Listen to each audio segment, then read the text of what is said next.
Hi guys, before proceeding with the analysis of this question, let me give you some important information. इस पूरी exercise की जो playlist का link है वो आपको डिस्क्रिप्शन और कमेंट सेक्शन में मिल जाएगा, जहां से आप इस पूरी एक्सरसाइज का बहुत अच्छे से प्रिपेयर कर सकते हो। इस प्लेलिस्ट में मैंने एक एक कंसेप्ट, एक एक क्वेश्चन पूरे अच्छे से एक्सप्लेन किया हुआ है।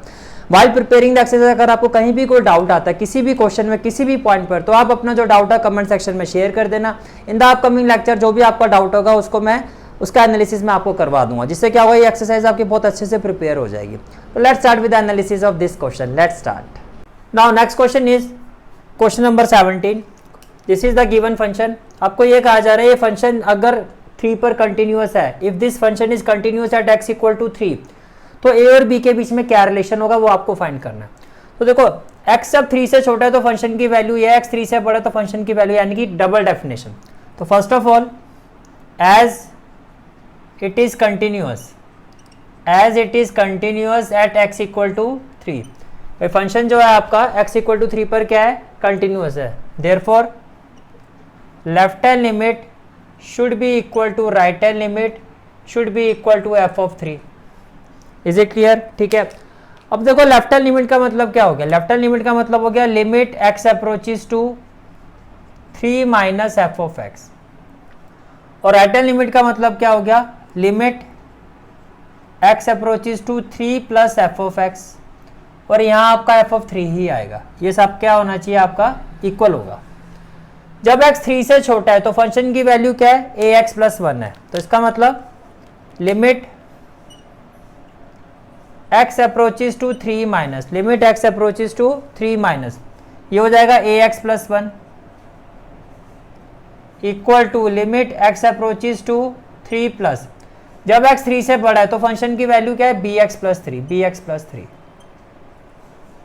और जब x 3 के इक्वल है तो फंक्शन की वैल्यू क्या है, ax प्लस 1, यानी कि f की जगह x की जगह 3 पुट कर दो तो ये हो जाएगा 3a प्लस 1। ये क्लियर हो गया? ठीक है। Now while putting this value, x की जगह जब आप 3 पुट करोगे तो ये क्या हो जाएगा, 3a प्लस 1, यहाँ 3 पुट करोगे ये क्या हो जाएगा, 3b plus 3, and it is equal to 3a plus 1। अब यहां से कंक्लूजन क्या निकलता है, यहां से कंक्लूजन ये निकलता है, it implies 3a plus 1, it implies 3a plus 1 is equal to 3b plus 3, which implies 3a minus 3b, और ये 1 यहाँ जाएगा तो 3 माइनस 1 क्या हो जाएगा, 2, विच इम्प्लाइज अगर मैं यहाँ से 3 कॉमन लेता हूँ तो a minus b equal to क्या हो जाएगा, 2 हो जाएगा, which implies a minus b is equal to 2/3, और माइनस बी को अगर मैं यहाँ शिफ्ट करता हूँ तो रिलेशन क्या आ गया कि a जो है वो b प्लस 2/3 के इक्वल है, and this is the required relation, is required relation. Is it clear? ठीक है। This is for today's class. I hope you like this class, and if you like this class then do like, share and subscribe my channel. And don't forget to press the bell icon. Bell icon press करने से क्या होगा, जो भी मैं lecture upload करूंगा you will get the notification of that lecture. Thanks for watching this video. जहाँ तक आपके मैथ्स कोर्स की बात है, कंप्लीट मैथमेटिक्स कोर्स की जो प्लेलिस्ट का लिंक है वो आपको डिस्क्रिप्शन सेक्शन में मिल जाएगा। So bye, take care and have a great day.